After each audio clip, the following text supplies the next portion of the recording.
Hello everyone, thank you for tuning in to the Hollywood Morgue podcast, and today we're going to be talking about the Brian De Palma directed 1981 film Blowout, starring John Travolta, Nancy Allen, and John Lithgow.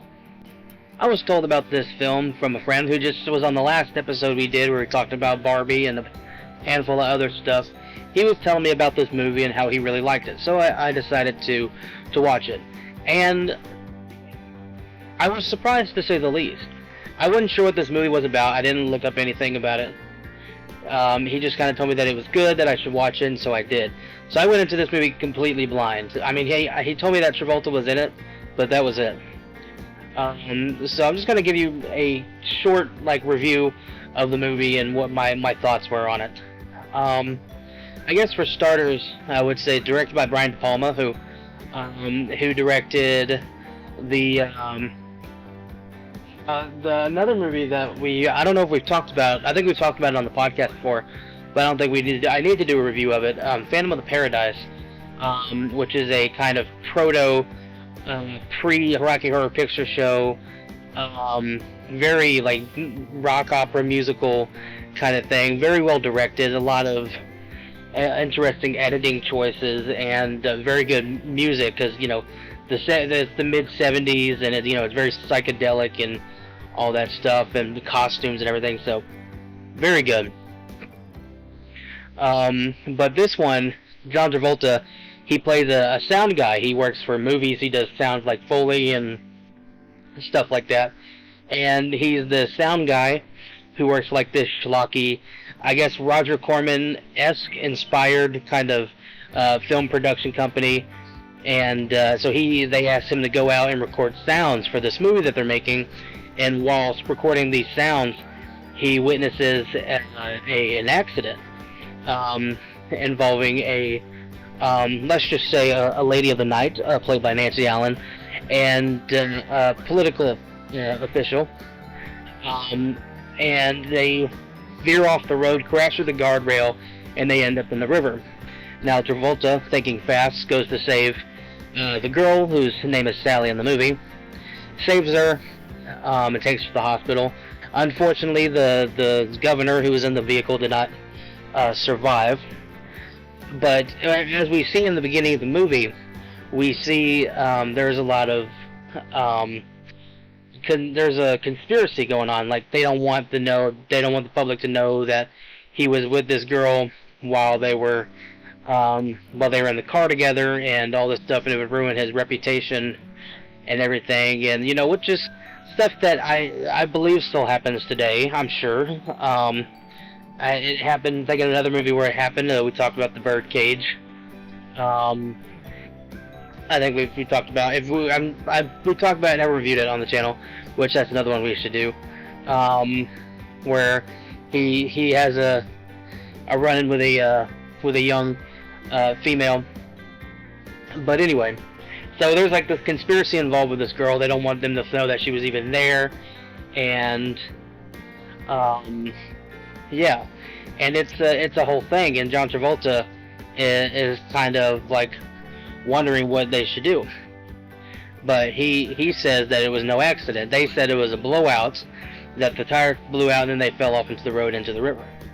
But he doesn't think so, and so he does a little bit of undercover work and everything, and it shows that his talents and his ingenuity when it comes to being a sound man and working with films and stuff like that, and a very interesting concept. It's also very convenient. I guess it's convenient for the plot, but I mean, it's like something like The Predator, where it's these macho tough guys are stuck in the forest, and they are basically trained killers, and they go against something that's even more trained to kill than they are. It's it's convenient. It's convenience for the plot, but that aside, it's an interesting plot to follow, with him trying to figure out what's going on, who was involved, knowing that it wasn't an accident. And he claims he heard a shot go off before the tire gave out. And we kind of follow him along through this whole story, and he unveils, you know, a little bit about his past, and he talks about his previous work and everything. And we find out later on through in the middle of the movie that there was another guy played by John Lithgow who was in charge of taking out the governor out of the race, and he was hired by the other running, you know, person who was in the running for the president. And it's just it was a whole thing, and it didn't, what they had intended on was not what they what it was intended to happen. And we also find out later in the movie that the Sally character works for a guy who's like this. He like gets people in trouble for like cheating on their, you know, spouse, like government officials, police officers, stuff like that. They blackmail people. They get this girl. She goes out and she sleeps with these guys, and they take pictures of it. And it's like, oh, we got you cheating on your wife if you don't pay us money. Da da da da. So that was her job in this. She was supposed to be with this senator or this government official who she was supposed to be hanging out with him, and they were going to take pictures of them in the car, and then unbeknownst to them, they didn't know that the car was going to be ambushed by another assailant who John Travolta plays. And so we kind of figure out, they're trying to figure out who did this whole thing and who was involved. And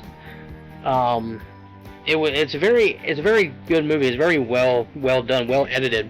And we see the weird editing early on where you see John Travolta, he's holding the microphone and he's recording sounds for the movie, and we see like the split diopter shots with there's like an owl, and there's him recording, and there's no music, there's just like him recording sounds for the movie, and it's just like silence, like you're supposed to be like in the moment, like how he would be in the moment, and he's like recording the wind and everything, and it's very, very well done in that scene. And we start to hear him, you know, we start to hear like a weird sound, like somebody's pulling like a string, like a Beyblade. That's what to me it sounded like. And like we started to hear that, and then that's when we hear the car go off. And then later on in the movie, when we really get a good look when we see what the guy who was the gunman, and we see what he looks like, you know, obviously played by John Lithgow. We see him like in a phone booth talking to the other, the guy who was in the running for the president, and we see him talking, and him like, you know, that he doesn't, like, he's the guy on the other end is like, I don't know you, I've never talked to you before in my life, and he doesn't want to be involved. And we see him later on in the movie where he tricks Nancy Allen's character, tricks her into meeting him at the subway, and we see him pulling the little thing that makes the noise, the Beyblade thing noise, and we finally see that we kind of get confirmation that it was him, that he was there, and he's the one that shot out the tires. And when I was talking to Chandler, who like I said was on the last episode, we talked about, you know, stuff, like I talked to him, I wish they had held out what he looked like. Like, obviously John Lithgow was listed in the credits, but I wish they had held out that reveal to the end of the movie. Like, there's several times where he pops up where we see him, you know, like his full face and everything, and I wish they would have just let him, you know, just use his voice and like show him from the back and only use his hands. Like, there's a scene where he's like messing with the phone cords, so he's hacking into their phones and everything. And I wish they would have just showed like his hands and like use his voice, and then when it's finally him, we see him at the end of the movie. I think it kind of kills the surprise a little bit. You're like, what? You know, you're like, who is this guy? What's he doing? Like, because there's other parts of the movie where he thinks he kills Nancy Allen's character, he ends up killing a different woman. He thinks he killed Nancy Allen's character, but he ends up killing somebody else, and it's on the news and everything. And we kind of see his face a little bit, but it's all hidden in shadows. And I wish they would have continued with that throughout the movie, and then we finally get the reveal at the end. And then from then on, they could have shown him. You know, I think it would have been more effective, story-wise, rather than what they did. And they kind of gave up his character. They kind of gave that mystique away before the movie. And like I said, there's just a lot of suspense built up, because, you know, this character, John Travolta's character, you know, there's a part in the movie where he's telling about, like, his past and everything, and he talks about how he used to work for the police, and that he accidentally got one of his men killed because he didn't cover his tracks, and he, you know, somebody really got hurt. And so we see him, he's like listening into the conversation, and then the John Lithgow's character, which I can't remember exactly what his name was, but his character, he takes her down, and he kind of loses track of her, and then it's a big thing. He still couldn't save you know, somebody, and it sucks for the character, because you're kind of rooting for him to save her at the end. And he doesn't save everything, which I think is good, because it's like there wasn't really a happy ending. Yeah, they got the bad guy, but at the cost of, you know, losing his potential love interest and everything. So it wasn't necessarily a happy ending, but there was just some stuff they could have done in the movie to make it more of a mystery.